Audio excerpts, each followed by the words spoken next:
नमस्कार किसान साथियों, मैं अश्विनी कुशवाहा कृषि विश्वविद्यालय कुमारगंज अयोध्या उत्तर प्रदेश से कृषि जागरण के YouTube channel farmer the journalist में आपका स्वागत करता हूं। किसान साथियों, आपने जो है ग्रीष्मकालीन कद्दू वर्गीय जो सब्जियां हैं हमारी, उनकी रोपाई कर दी होगी। तो इस समय हमारे जो कीट हैं उनमें आक्रमण करना प्रारंभ कर दी होंगी, तथा साथ ही हमें इनका किस तरह से नियंत्रण करना चाहिए तथा हमें इस समय किन किन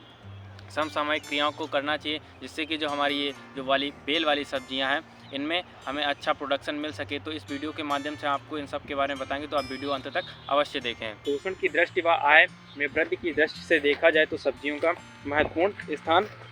है। किसान भाइयों, ग्रीष्मकालीन जो हमारी बेलदार सब्जियों की जो है आपने रोपाई कर ली होगी, तो आपके जो पौधे हैं वो आप देख सकते हैं, जो 4 से 6 पत्तियों के ऐसे आपके पौधे जो हैं वो हो चुके होंगे। इस समय जो हमारा है जो एक कीट रहता है जिसे हम लार्डी कीट कहते हैं, जैसे हम आपको दिखाना चाहेंगे। आप देख सकते हैं कि जो ये कीट है हमारा, इसे हम जो हमारा ये लार्डी कीट है, इस तरीके से कीटों का आक्रमण प्रारंभ हो गया है हमारी फसल में, क्योंकि जो ये हमारा जो कीड़ा है वो गहरे चमकदार लाल रंग का होता है। आपको हम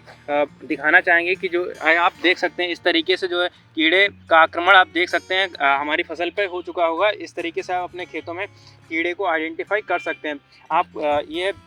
हमारी जो फसल है, ये हमारी जो फसल की जो पत्तियां रहती हैं उसको इस तरीके से आपको हम इस दिखाएंगे कि आप इस पत्ती में देख सकते हैं ये इस तरीके से खाता है कि जो हमारी पत्ती को बाहर की तरफ से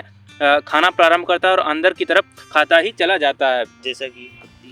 आप अगर हम इसमें सामान्य भाषा में कहें तो ये जो हम लोग कहते हैं कि खेत में क्या चाक चला दी है, वैसे ही ये जो कीड़ा है वो हमारी पत्तियों में लगता है कि चाक सी चला देता है, जिससे जो हमारी पत्तियां हैं आप इस तरीके से जो देखेंगे कि सूख जाती हैं। अगर हम बात करें तो ये कीड़ा हमें किस समय देखने को मिलेगा, तो यह कीड़ा जो हमारा सुबह के जो हमारे समय रहता है 7 बजे से 9 बजे तक, यानी कि जब कम धूप रहती है, तो इस समय आपको देखने को मिल सकता है। दोपहर में ये बल्कि छुप जाता है। फिर जब हमारा जो शाम का समय रहता है वही 5 बजे के बाद हम इस कीड़े को आप देख सकते हैं। आप इस तरीके से देख सकते हैं कि जो हमारा प्लॉट है इसमें कीड़े आना प्रारंभ हो गए हैं। इसके बचाव के लिए किसान भाइयों को क्या करना चाहिए, जो हमारे कंडे रहते हैं या लकड़ी की राख हो या हमारे जो उपले रहते हैं उनको बना करके हम उनकी राख बना कर को अच्छे से एक पतले कपड़े से छान लेंगे, और उस जो राख है उसका हम क्या करेंगे, प्लांट बाई प्लांट पे बुरकाव कर देंगे। इससे भी हम इस कीट का नियंत्रण कर सकते हैं। साथ ही हम इसमें एक जो हमारा मैकेनिकल बैरियर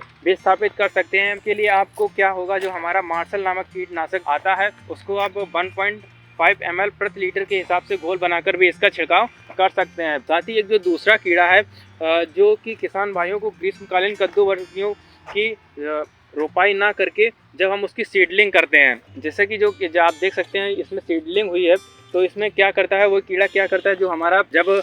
पौधा है जब निकल रहा होता है, तो जो यहाँ से हमारा जो बीज पत्र रहता है, यहाँ से हमारा जो वो कीड़ा है यहाँ से प्लांट को रात के समय में काट देता है, जिससे कि जो हमारा प्लांट है यहाँ से कट जाएगा, तो हमें कोई भी बहुत ज़्यादा ही लार्ज स्केल में नुकसान पहुँचता है। इसके लक्षण आप सुबह के समय आप अपने खेत पर जब निरीक्षण करेंगे तो आपको देखने को आसानी से मिल जाएंगे। तो यह हम कटवर्म का नुकसान हो सकता है। इसके नियंत्रण के लिए आप किसान भाई को क्या करना चाहिए, जो हमारी लिंडेन डस्ट आती है या जो हमारी मिथाइल डस्ट आती है उसका आप बुरकाव कर सकते हैं। साथ ही इस समय जो हमारी प्रमुख फसलें हैं, जैसे जो हमारी गेहूं की फसल है, जो हमारी दलहनी फसलें व तिलहनी फसलें हैं वो भी पकने लगी हैं, तो उससे जो हमारे कीट हैं उनकी शिफ्टिंग हमारी इन जो बेल वाली सब्जियां हैं इन पर होने को देखने को मिलती है, जिसमें कि जो हमारा विशेष करके जो हमारी खीरा है, ककड़ी है व टिंडा है, तो हमें इसमें जो है माहू का प्रकोप देखने को ज़्यादातर मिलता है। इसके बचाव के लिए आपको क्या करना चाहिए, जो हमारा मेटासिस्टॉक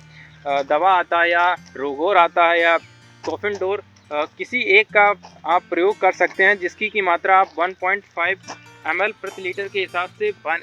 छिड़काव करें। साथ ही हमें क्या करना चाहिए, जो हमारी जब फसल जिनकी हमने रोपाई की है जब हमारी 35 से 40 दिन की बाद हो जाए, तो हमें उनमें पहली नाइट्रोजन की मात्रा देने की आवश्यकता होती है। अगर हम बात करें तो जो हमारी नाइट्रोजन की मात्रा है वो विशेषकर जो पौधे की ग्रोथ है उसके ऊपर निर्भर करती है, लेकिन आप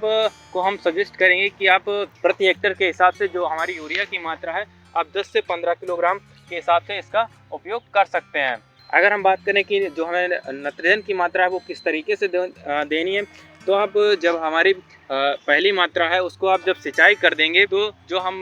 जब हमारी इसमें नाली जो हमारी नाली है उसमें जब प्रॉपर नमी रहे तो हम इसमें एक बड़ा चम्मच एक चम्मच करके डाल सकते हैं, या जब हम इसमें खरपतवार नियंत्रण करें तब भी हम इसमें जो है नाइट्रोजन की मात्रा को दे सकते हैं। साथ ही किसान भाइयों को एक बात का ध्यान रखना चाहिए कि जो हमारी बेलदार सब्जियां हैं इनमें ज़्यादा पानी को नालियां हैं जो उनमें पानी भरने की आवश्यकता नहीं रहती है, तो आप इसमें हल्की सिंचाई करें। और साथ ही एक बात का और ध्यान रखें कि जब भी सिंचाई करें वो